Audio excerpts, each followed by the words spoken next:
What's going on, folks? Curtis Wilkerson with HawgSports.com coming to you live from Bud Walton Arena, where the Arkansas Razorbacks just knocked off Rogers State 83-49 in exhibition action here tonight in Fayetteville. First of all, it feels great to be back in this building. It's been too long. The Razorbacks played 5 games. They finally just got into Bud Walton Arena. If you think about it, it's kind of crazy for a preseason, right? You get 4 games overseas. They played in Spain twice, Italy twice, played over in Barnhill Arena. They just got over to Bud Walton for the first time tonight. It was good to see him in there. I thought it was a pretty good crowd, especially for it being a Monday night. It's rainy, it's nasty outside. The lower bowl was mostly full, but they were loud, they were rowdy, they got into it. It was a lot of fun. Secondly, it feels a lot better to be standing here talking about an exhibition game compared to how it felt exactly 1 year ago today, when Arkansas, staved off a buzzer beater essentially to hold off East Central, another Division II school. That was a wild night, so you feel a lot better, about a win over 30 points. That's what you're supposed to do, right? If you're the top 10 team in the country playing a Division II school. So much better outcome, and Eric Musselman said the same thing. I asked him right after the game, hey, what were your overall thoughts? What stood out to you immediately in the aftermath from the game? And he said, well, it was a lot better than last year. I would agree. So you definitely take what you got from the Razorbacks tonight. And you can't only take so much away from these exhibition games. It's an opportunity for the team to get better, to improve, to work out some kinks, figure out some combinations and rotations. This was a lot more about Arkansas and what they had going on internally than it was about the final result. But again, you'll take a 35, 34-point win. Play to the level of your talent. That was the message that Eric Musselman sent the team leading up to the game. Players 1 through 13 on the roster. Play up to your level of talent.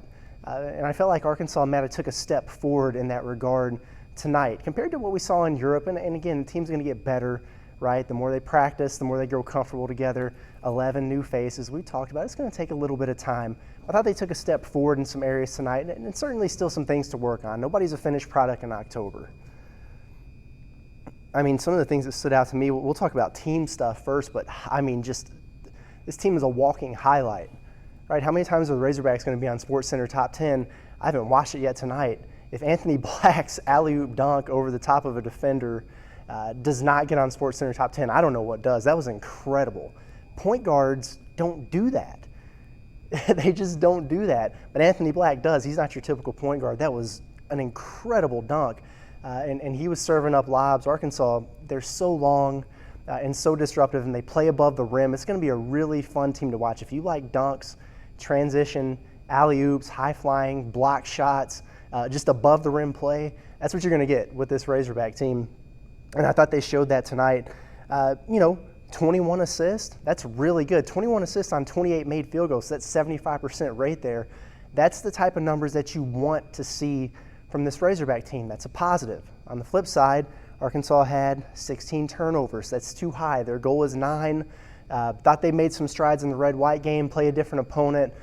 Still, a little bit sloppy there. I think that's something that's going to correct over time. I really do. Arkansas is strong at the point guard position with Anthony Black, Nick Smith Jr., Devo Davis. Their ball handlers back there are really gifted. As these guys get comfortable with each other, I think you're going to see that number continue to go down. But it is something to keep an eye on. So they were in the positive today. Good number of assists, too many turnovers, something to work on. Shooting-wise, 60% field goals, that's what happens when you do a lot of your damage around the rim. That's a really good number. 38.9% from 3. They were 7 of 18, so Arkansas was selective, and they knocked down the shot opportunities that they had. I think that's how Arkansas can become a better three-point shooting team this year. Higher quality shots, maybe a little bit lower volume, but you step up and knock down the opportunities that you have. Arkansas did a good job of that tonight. 54.1% free throws. What the hell was going on? Arkansas got to the line 37 times, only converted 20 of them. That's not great. So I bet they're going to be back on the practice floor doing that perfect free throw drill that Musselman talks about all the time, because that's something this team's going to have to do. Are you going to make a ton of threes this year? We'll see. The jury's still out. Most people think probably not. They didn't last year. They made the Elite Eight. How? They dominated in other areas. One of them was free throws attempted. check in that regard tonight. You got to the stripe 37 times, but you got to step up and knock them down. 20 made free throws on 37 attempts just isn't good enough, and everybody was guilty to a degree tonight. I think Arkansas is a better free throw shooting team than that, and I think we'll see that moving forward. It's the first time they've gotten there and shot in a game atmosphere in Bud Walton Arena. Maybe that had something to do with it. I don't know, but I think they're going to be better than that throughout the course of the season. The defense was nasty. The length was so disruptive, and I think that's going to be a common theme with Arkansas. It's also a versatile group. They can do a lot of switching. Your bigs can get out there and guard on the perimeter. They can hedge hard and recover. Boy, I think this team's got a lot of potential on the defensive end of the floor. They held Rogers State to 4 of 25 shooting in the first half. That's pretty good. It doesn't matter who you're playing. Held them to 30% from the field for the entire game. I was impressed by Arkansas defensively. They had 8 blocks, probably altered a lot more. I don't know how many deflections they had getting out in passing lanes. Plus 20 rebounds. They dominated in the paint. That's what you're supposed to do against a team like this, is impose your will, use your superior talent, your length, your athleticism to your advantage, and Arkansas did tonight. I do think, I had some people I noticed, commenting on my Twitter and things like that, saying, oh, they only scored 37 points in the first half, and they did. It was 37-20 at halftime. They pulled away even more in the second half, but you got to understand, listen, if Arkansas wanted to tonight, they could have scored over 100 points. They could have won this game by 40, 50, or more. But it was about the team, and it was trying different things, different combinations. All 13 guys played in the first half, and they all played in the second half. And you had a lot of different combinations, different looks. They were trying certain things. Some of your key guys weren't playing down the stretch when the game was out of hand. Listen, if Arkansas wanted to, that could have got ugly tonight, but it was so valuable to get some of these guys extended run that we haven't seen a lot of, and you start to see some of the potential out of some of these guys that we haven't been talking about. I think that was good. I really do. One thing I think, maybe to keep a little bit of an eye on, we saw a little bit of this in Europe, the stagnant stretches offensively that Arkansas ran into in Europe. I think you got to keep an eye on how are they going to consistently convert, especially in the half court. Listen, when Arkansas is forcing turnovers, getting out in transition, they're going to be tough to stop. But in the half court, especially when Nick Smith Jr. is not out there, not on the floor, who are you going to turn to? How are you going to generate those buckets? It'll be interesting to see how that part of this team evolves over the first several weeks of the season. I think you got some guys you can dump it down to the post to who can get you some easy buckets in there. It's something Arkansas hasn't really had so much in the past. They got some bucket getters down there. We'll talk about them in a minute. But listen, a young team, this is our part of the process. I thought they looked much better, just much more together out there on the floor. Even though there are things to work on, the continuity is improving, the chemistry is there. A lot of positive signs from this evening. Some of the players, Musselman talked about how he's probably going to mix and match some starting lineups. They're still trying to figure some things out. I really like the group that they started. Nick Smith Jr., Anthony Black, Jordan Walsh at the 3, and then with Trevin Brazile and Jalen Graham, the star of the red-white game, there in the front court. That group is so long. We talked about length and versatility. That starting 5 kind of embodies it. Really think that group is fun to watch. They're versatile. They can get out and defend on the perimeter. They can switch. They can run the floor. That's going to be a fun group to watch. I'm anxious to see how often we see them on the floor. I thought it was a pretty good-looking starting lineup. But Arkansas has a deep team. I'm sure we're going to see a different combination at Texas over the weekend. Joseph Pinion, freshman guard. Speaking of guys we don't talk about much, listen, he played 14 minutes. He scored 15 points, led the Razorbacks. He hit 4 threes. We know that Joseph Pinion can shoot. They started running plays for him. He hit 3 there in the second half, running off screens, catch, shoot, quick release. It looked really good. So how is he going to get on the floor and be able to help this team that needs three-point shooting? It comes on the defensive end of the floor. And listen, they're playing a Division II school, Rogers State, whatever. He had a couple really nice sequences of on-ball defense. That's a confidence builder. It's a booster. He ran the shot clock out on a guy and got a deflection there. Had another really nice sequence of individual defense. He's diving on the floor for loose balls. That's the formula for him to start seeing an increased role. And Muss said it. He played really well in the red-white game, played really well in this game against Rogers State. That's something to build off. So they're taking notice. Right? Do I think he's going to start in game 1 and play 30 minutes? Probably not. But can he continue to increase his role and his value and force the coaching staff's hand? Yes, he can. We've seen guys like Devo Davis do it in the past. This could be another prime example. Keep an eye on him. Looks good. if nothing else, he's got a very bright future at Arkansas.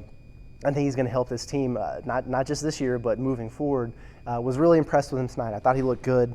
That's a positive sign. Trevin Brazile was the only other guy in double figures. It's kind of a balanced attack, but he was all over the stat sheet. He had 11 points, 6 rebounds, 4 blocked shots. He was all over the place. He knocked down a 3, beat the defense down the floor and had a big dunk. He had some crazy alley-oop lob finishes that, quite honestly, most guys just can't catch those balls. His reach and his wingspan and ability to get balls out of thin air above the backboard and slam them home, it's crazy what he's able to do. Really fun to watch. I thought he looked good tonight. Stepped up and knocked down a corner 3.